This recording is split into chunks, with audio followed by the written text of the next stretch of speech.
Hello and welcome to the Ty Show for May 13th.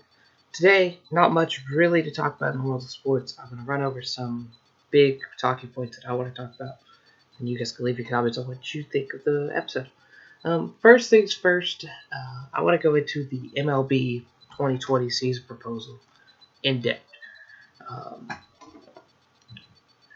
The MLB Baseball and Players Association has started negotiations to resume the 2020 season on Tuesday, so 2 days ago. The two sides began talks after Commissioner Rob Manfred held a Monday conference call with the league's 30 owners who approved a restart proposal that would have the 2020 regular season begin early July, looking like a July 4th start time. Here were the major items that were included. It would be an 82-game regional schedule, which means that you would play your division and the interleague division of your NL Central, AL Central, NL West, AL West, AL East, NL East. Keep it just like that. There'll be a universal DH, so pitchers will not hit this season. And I think that's just a good rule. I like that a lot.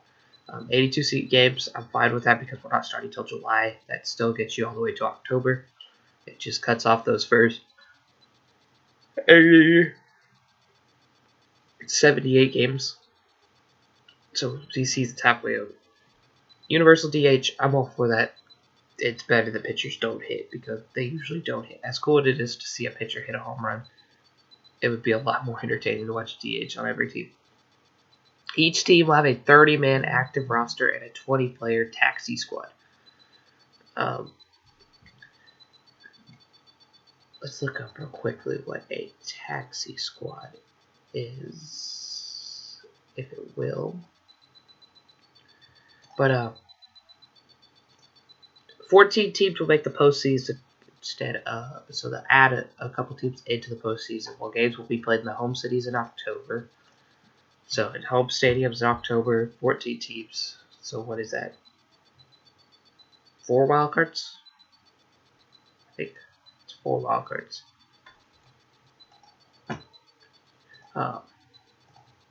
And then it'll be a 50-50 revenue split between the players and the owners. The first virtual meeting between the league and the Players Association reportedly took place several hours on Tuesday when no deal was reached. The discussion is expected to continue Wednesday and perhaps beyond that, per multiple reports, including Joel Sherman and the New York Post. The league did not formally present its revenue split proposal with the union on Tuesday. That's the main worry about all this, is that the money thing's not going to pass because the players aren't going to pay out a reduced salary. I know Trevor Bauer of the Reds already said that it is hilarious, the offer that they are giving out. I know Blake Snell said this morning that he refuses to play under reduced salary. So they'll have to get that figured out for sure. MLB Players Association Effective Director Tony Clark responded to the revenue sharing plan Monday, implying it's something the union will just not agree to. Below is the breakdown of the proposed season. In an effort to limit travel and essentially isolate teams geographically, clubs will play 82 games. The 2 East divisions will play each other, the 2 Central divisions will play each other, the 2 West divisions will play each other. The 2 league 6 division format would remain, though the increase in interleague games necessitate a universal DH. The universal DH would also protect pitchers. MLB and the MLBPA are worried about increased injury risk following the shutdown. Should the regular season begin in early July, the All-Star game at Dodger Stadium would be postponed. It is unclear whether it would be rescheduled for another time or canceled entirely. The All-Star game is scheduled for July 14th, and the 4-day All-Star break will presumably be used to make up regular season games instead. Which I think we all could tell from that there would not be an All-Star game. I know it's sad because Dodger Stadium would have been a cool one to host this season, but it doesn't look like that's going to happen. For all intent and purposes, MLB is proposing that to have 50-man rosters in 2020 to help deal with the condensed schedule and limit injury risk. There will be a 30-player active squad for each game and another 20 on what amounts to a taxi squad. It is extremely unlikely that there will be a minor league season in 2020, and a 20-man taxi squad is the best way to keep players ready and available as injury replacement and call-up options. Other minor leaguers could play part in what amounts to an extended spring training at each team's complex, though nothing's finalized on the front yet. So another thing I wanted to bring up with the Oklahoma City Dodgers, since I am an employee there, it doesn't seem like we are going to have a season if this goes past. I know Travis Bradberry, the manager of the Dodgers, the Oklahoma City Dodgers, said today that he's just telling the players to keep ready, but he doesn't think there will be a season this year for them. But to stay ready just in case. In an effort to recoup revenue and make things a little more fair following a short regular season, MLB will propose an expanded postseason field. Specifically, they are expected to propose the 7-team per league format that was leaked over the winter. Here's a refresher. Teams with the best record in each league get a wildcard round bye. 2 other division winners and top wildcard team host all 3 games of the 3-game series in the wildcard round. 2 other division winners will get to pick their wildcard round opponent. The other 2 wildcard teams are paired up. So the division winners pick which team they want to face of the 3 wildcards, or of the 2 So 7 teams. Whoever gets first seed is on a bye. The 2 division winners left over and the number 1 wildcard get the home field advantage. Then you have 2 more wildcard teams. Yes, right? 1, 2, 3, 4, 5, 6. No, 3 more wildcard teams.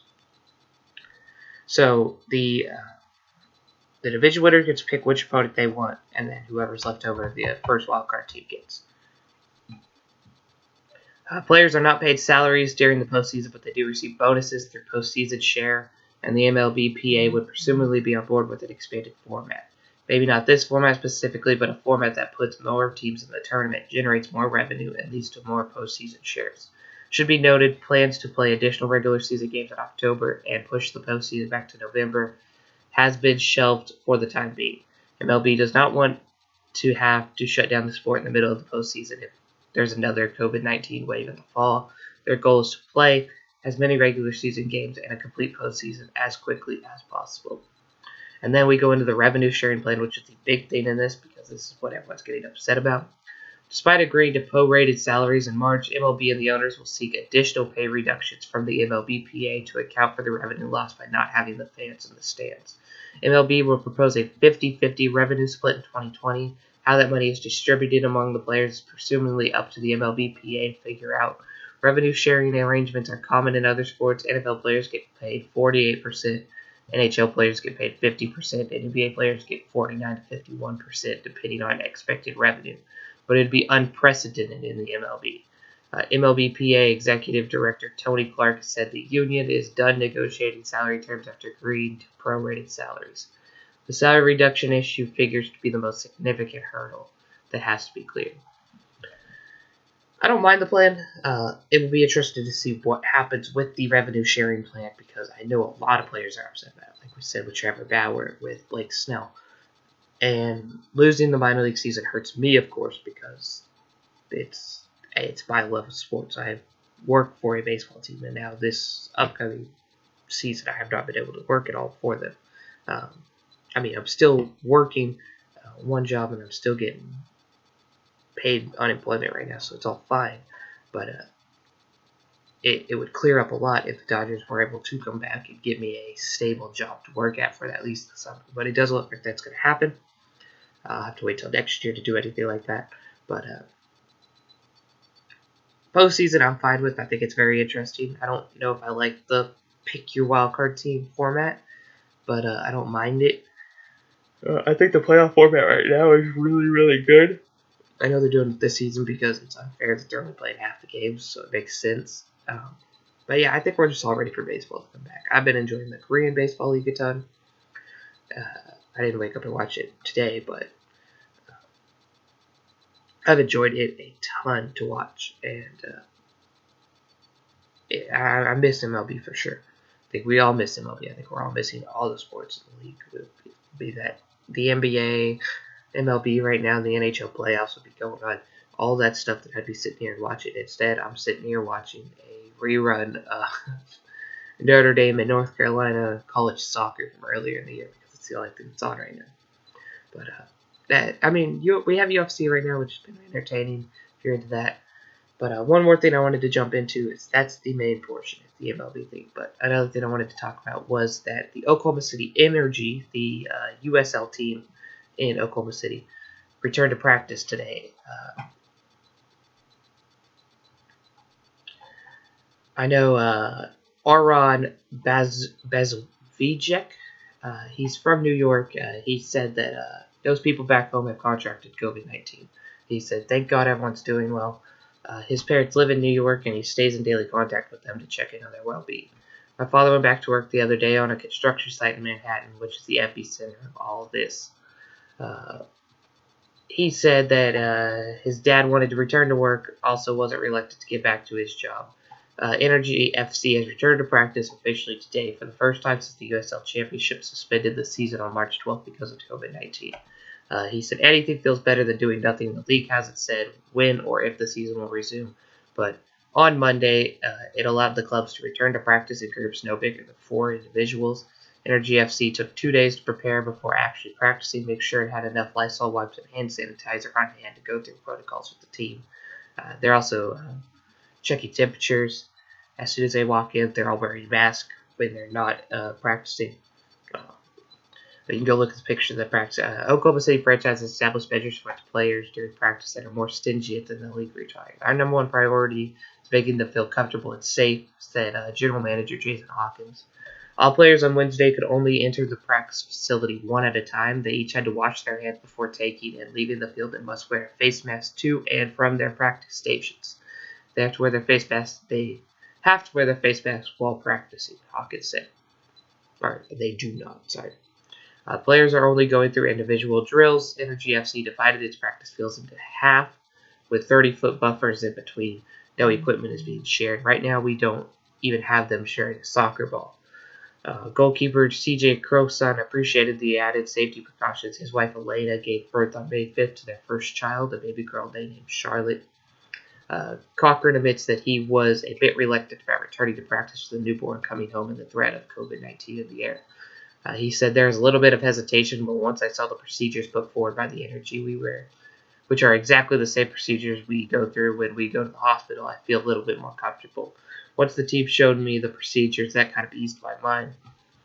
Charlotte developed breathing problems when she was born, unrelated to COVID, and has been in intensive care unit at Mercy Hospital in Oklahoma City since birth, he said. But she's doing well, and they expect to bring her home on Saturday.